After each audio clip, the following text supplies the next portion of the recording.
بسم اللہ الرحمن الرحیم الحمد للہ کفا والصلاة والسلام على من اصطفى اما بعد قال اللہ تعالی بعد اعوذ باللہ من الشیطان الرجیم وانفقوا مما رزقناکم من قبل ان یأتی احدکم الموت فيقول رب لولا أخرتني إلى أجل قريب فأصدق وأكن من الصالحين ولن يؤخر الله نفسا إذا جاء أجلها والله خبير بما تعملون۔ حضرات علماء کرام اور قابل احترام بھائیوں اور بزرگوں، ہم سب کے لیے یہ سعادت کی بات ہے کہ اس نئی مسجد کے افتتاح میں ہم لوگ شریک ہوئے اور اللہ نے پہلی نماز ادا کرنے کا ہمیں موقع عطا فرمایا۔ اللہ تعالیٰ اس کو قبول فرمائے اور جب تک اس مسجد میں عبادت اور بندگی کے کام جاری رہیں، اللہ تعالیٰ اس کے ثواب میں ہم سب کو حصہ عطا فرمائے۔ نبی کریم صلی اللہ علیہ وسلم کی حدیث ہے، ارشاد فرمایا جو کوئی کسی بھلے کام کو جاری کرتا ہے تو اس کو اس کا اجر ملتا ہے، اور جتنے لوگ بعد میں اس پر عمل کریں گے ان کا اجر بھی اس کو ملے گا۔ اور روایت میں یہ وضاحت بھی ہے کہ جنہوں نے عمل کیا ہے ان کے اجر میں کوئی کمی نہیں ہوگی، یعنی ایسا نہیں ہے کہ ان سے کاٹ کر اس کو دے دیں گے، ان کو بھی پورا اجر ملے گا۔ جو نماز پڑھیں گے، ذکر کریں گے، تلاوت کریں گے، ان کو بھی پورا اجر ملے گا۔ لیکن جس آدمی نے اس راستے کو جاری کیا، ان سب کے اجر و ثواب میں سے اس کو بھی حصہ ملے گا۔ اس حدیث شریف کی وجہ سے ہم کو یہ امید ہے کہ ہم نے پہلی نماز پڑھی ہے تو اللہ تعالیٰ جب تک اس گھر کو آباد رکھے گا، یہاں جتنی خیر کی محنت ہوگی، عبادت ہوگی، ان سب میں سے اللہ ہم کو بھی حصہ عطا فرمائے گا۔ یہ بہت بڑی سعادت کی بات ہے،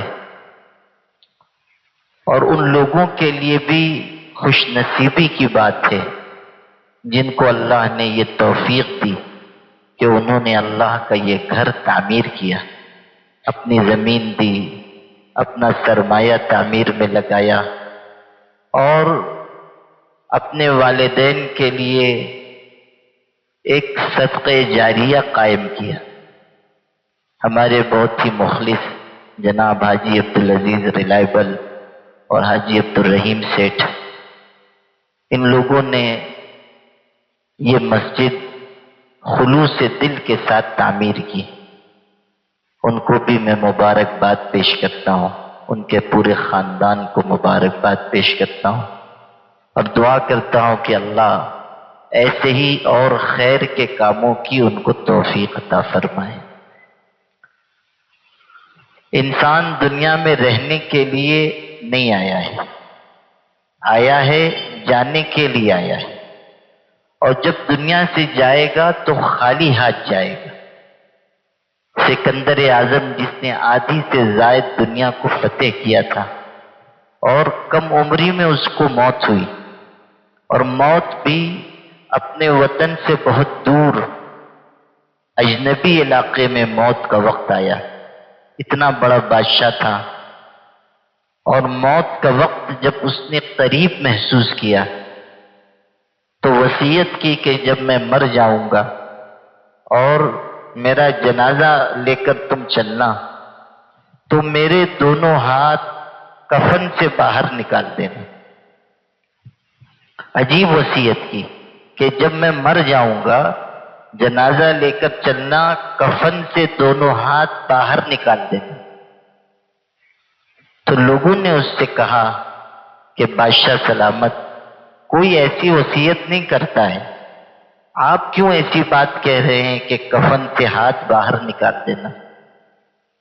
تو سکندر اعظم نے یہ کہا، میں یہ بات اس لیے کہہ رہا ہوں تاکہ میرے مرنے کے بعد دنیا کے لوگ یہ دیکھ لیں کہ سکندر اعظم جس نے آدھی سے زائد دنیا کو فتح کیا، وہ بھی دنیا سے اس حالت میں جا رہا ہے کہ اس کے ہاتھ خالی ہے، یعنی دنیا سے کچھ لے کر نہیں جا رہا ہے۔ اتنے ملکوں کو فتح کرنے والا اور اتنے خزانے جمع کرنے والا، وہ بھی دنیا سے رخصت ہو رہا ہے تو خالی ہاتھ جا رہا ہے، یہ میں دنیا کو بتانا چاہتا ہوں۔ آدمی آتا ہے خالی ہاتھ اور جاتا ہے خالی ہاتھ۔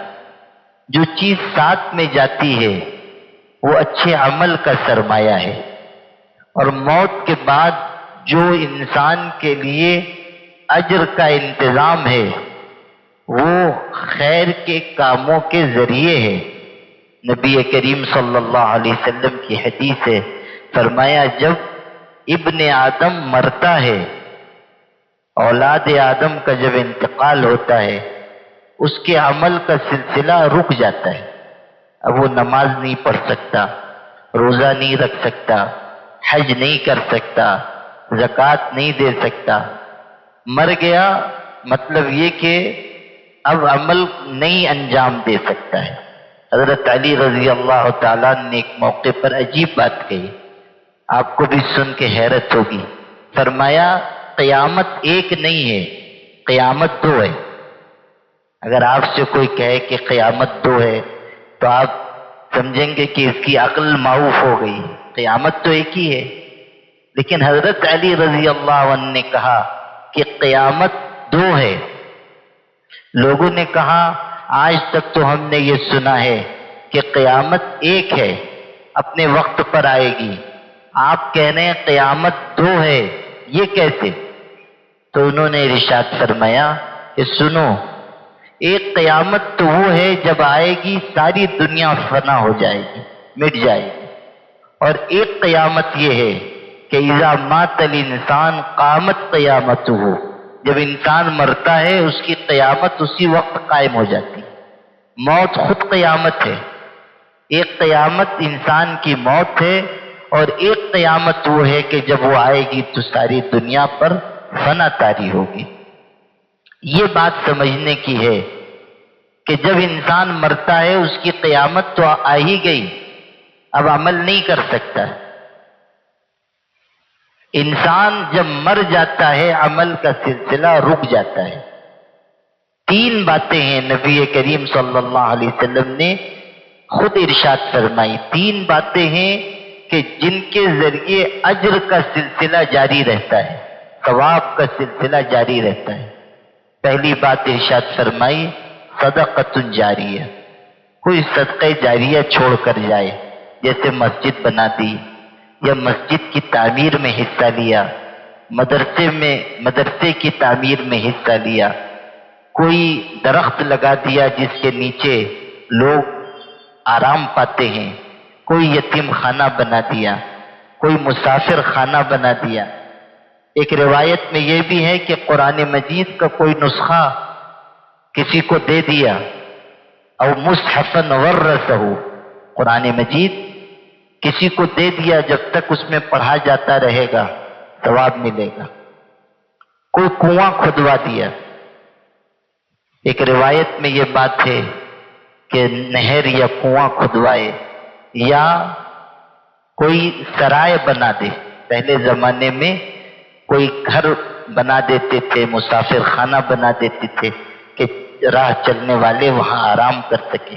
یہ سب باتیں حدیث میں آئی ہیں، اس کا اجر ملے گا، صدقہ جاریہ ہے، جب تک وہ چیز رہے گی اجر ملے گا۔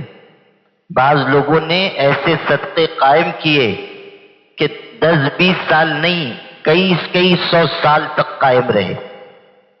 جو لوگ حج عمرہ کرنے جاتے ہیں انہوں نے دیکھا ہوگا ایک نہر کے آثار اب بھی ہیں۔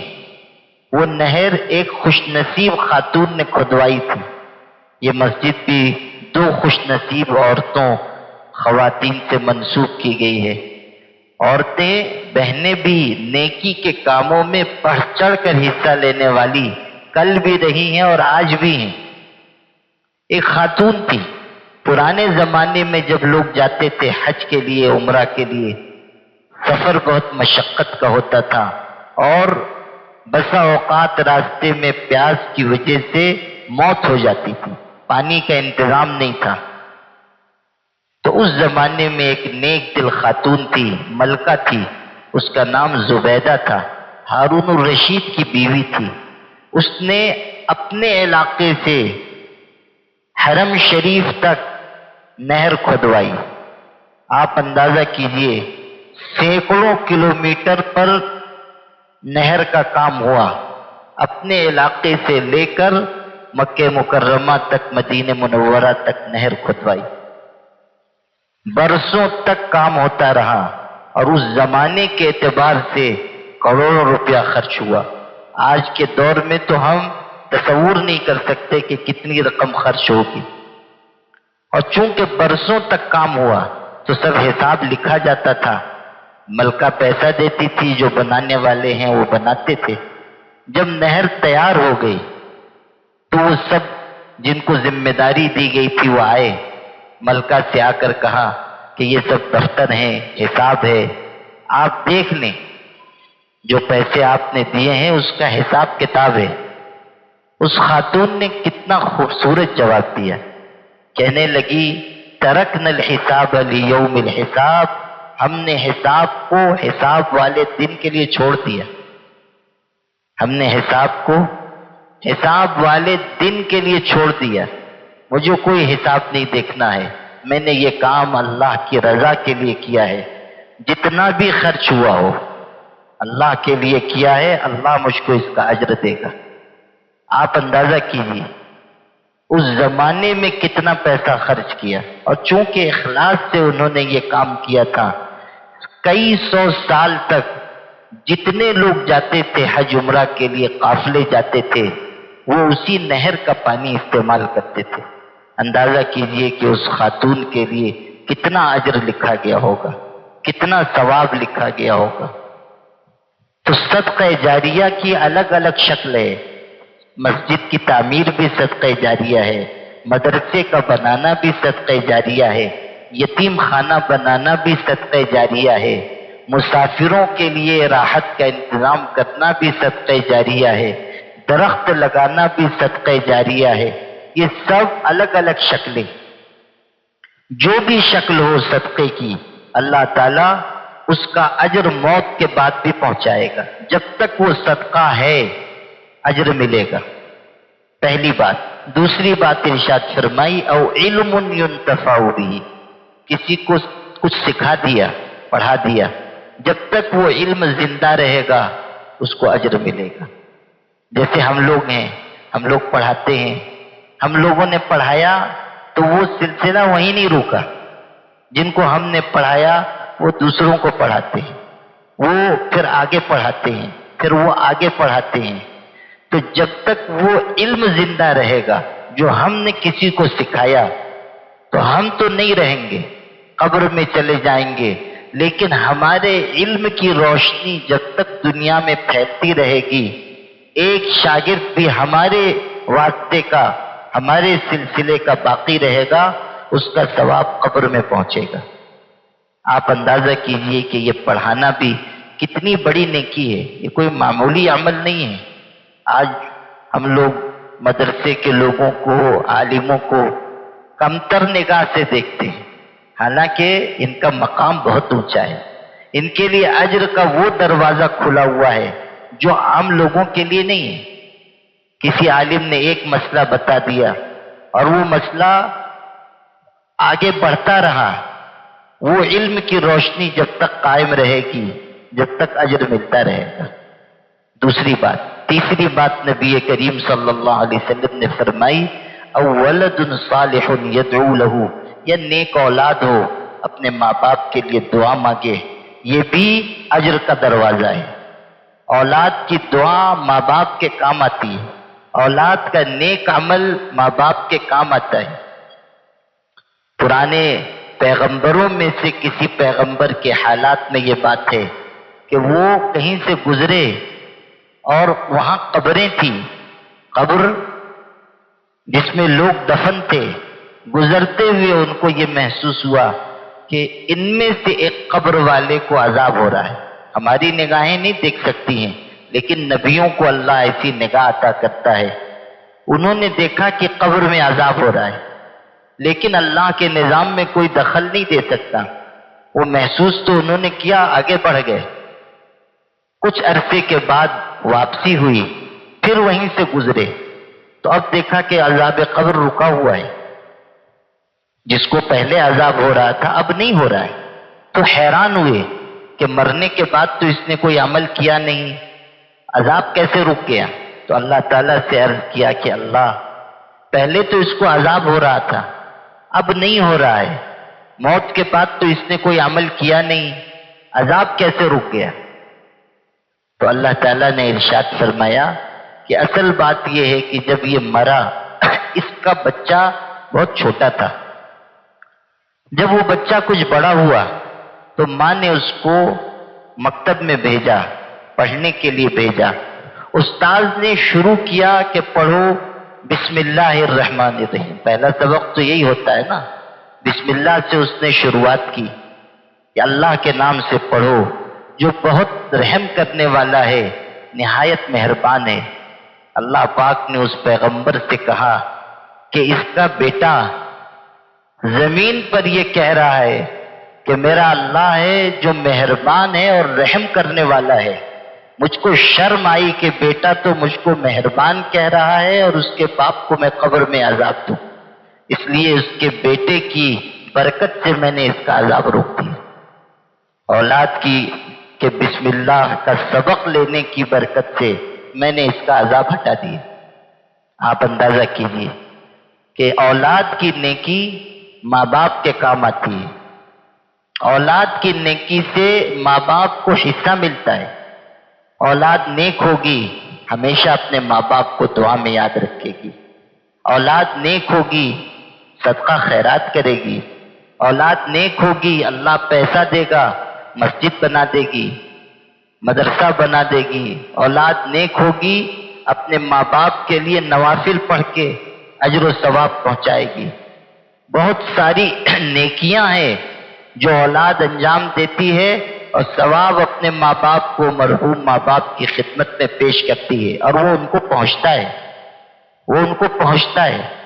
روایتوں میں یہ بات آئی ہے کہ جن کی اولاد اپنے مرحوم ماں باپ کو ایصال ثواب کرتی ہے وہ ان کو تحفے کی شکل میں دیا جاتا ہے۔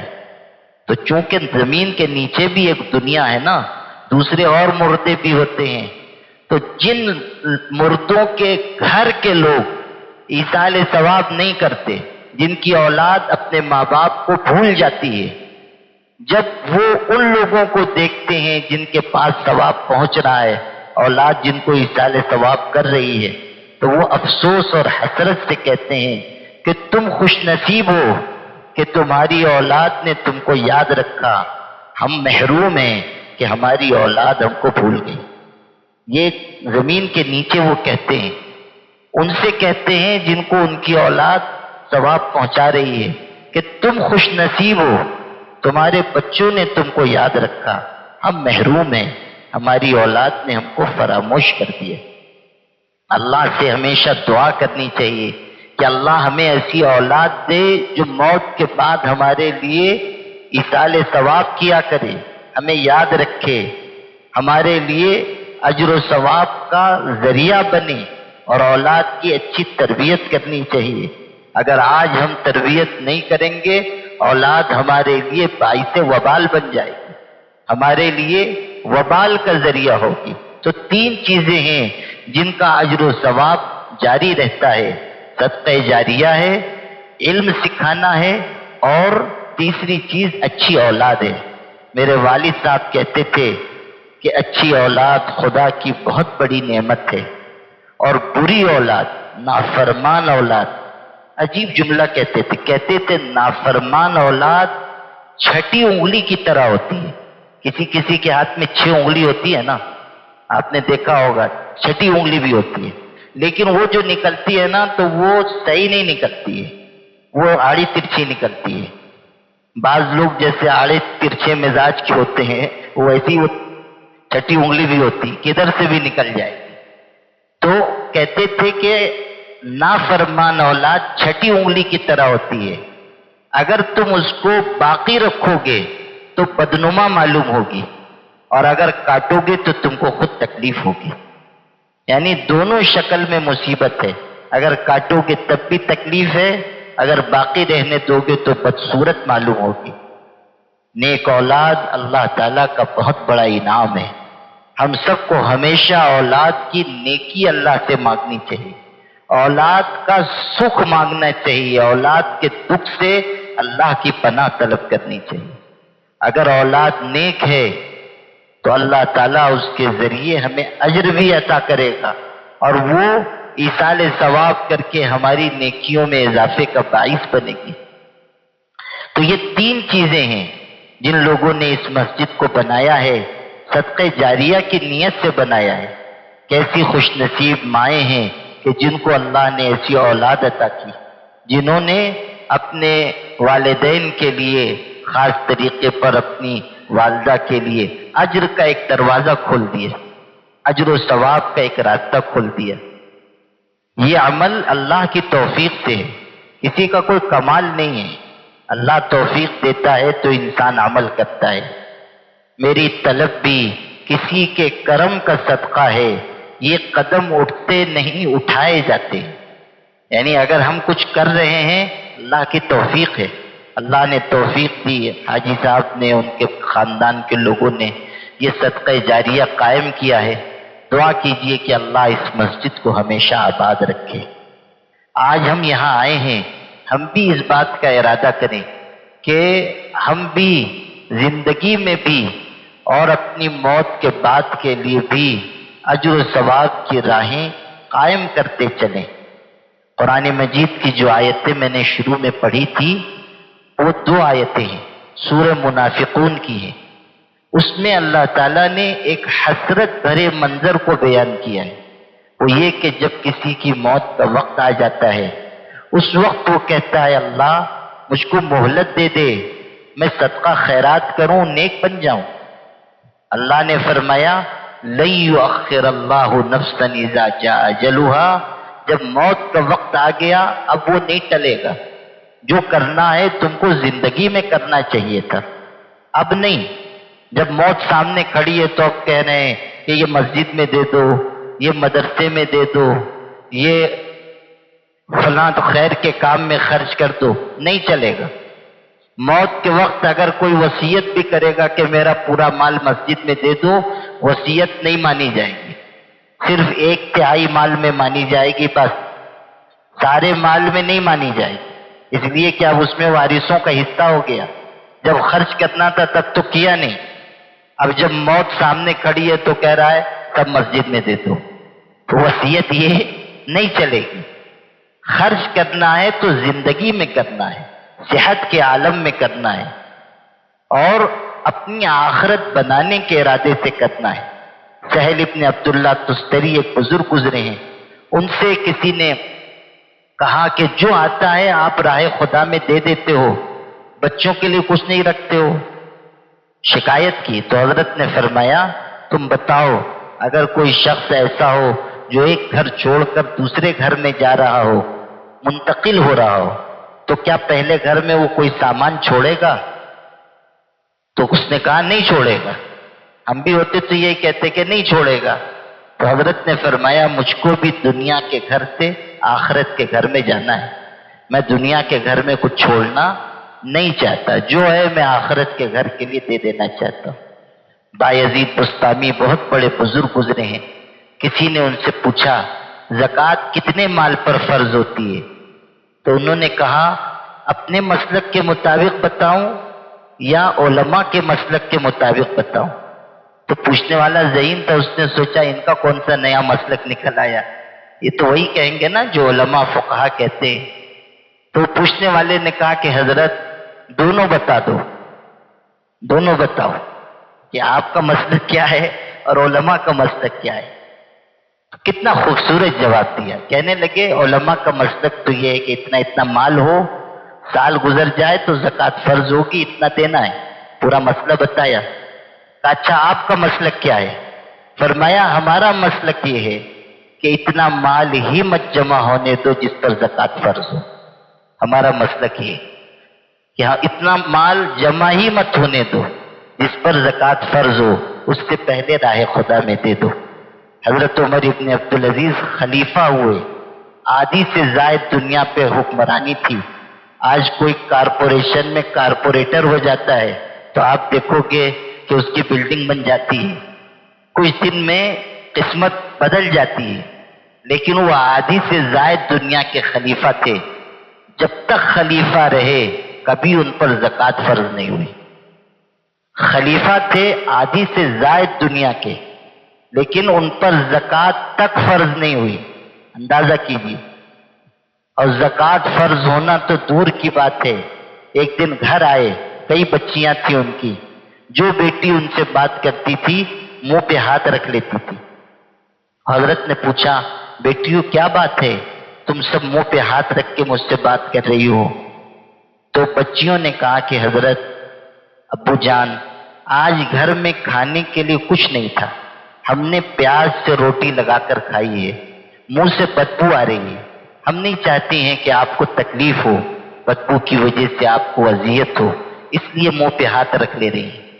حضرت عمر ابن عبدالعزیز آخر باپ تھے، رونے لگے اور کہا کہ میری بچیوں، میرے سامنے دو راستہ تھا، ایک یہ کہ میں بھی بہت عیش میں رہتا اور تم کو بھی بہت آرام میں رکھتا، لیکن پھر ہم سب جہنم میں ڈال دیے جاتے، اور ایک راستہ یہ ہے کہ تم بھی تھوڑی تکلیف جھیل لو، میں بھی تکلیف جھیل لوں اور ہم سب جنت میں چلے جائیں۔ میں نے یہ راستہ چنا ہے، میں حرام لقمہ تم کو نہیں کھلا سکتا، بیت المال سے میں کچھ نہیں لے سکتا۔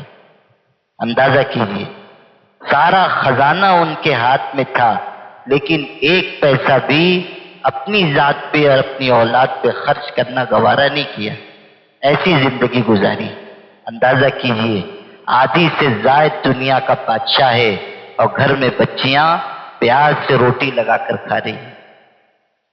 عام طریقے پر عید کے دن بھی بچیوں کو، گھر کے بچوں کو نیا کپڑا ان کے ہاں نصیب نہیں ہوتا تھا، اس لیے ایک موقع پر فرمایا کہ سنو، عید اس کی نہیں ہے جو نیا کپڑا پہنے، عید اس کی ہے جو اللہ کی معصیت سے بچ جائے، عید اس کی ہے جو گناہ سے بچ جائے، عید اس کی نہیں ہے جو نیا کپڑا پہنتا ہے۔ اندازہ کیجیے کہ یہ بھی ایک سوچنے کا انداز ہے، یہ بھی زندگی کا ایک طریقہ ہے۔ تو ہم سب بھی کوشش کریں کہ ہمارے پاس جتنی استطاعت ہو اس میں سے ہم اللہ کی راہ میں خرچ کریں تاکہ کل آخرت کا توشہ ہو سکے۔ بہرحال میں آپ سب کو اور اپنے آپ کو خوش نصیب خیال کرتا ہوں کہ اللہ نے ہمیں اس موقع پر یہاں جمع فرمایا۔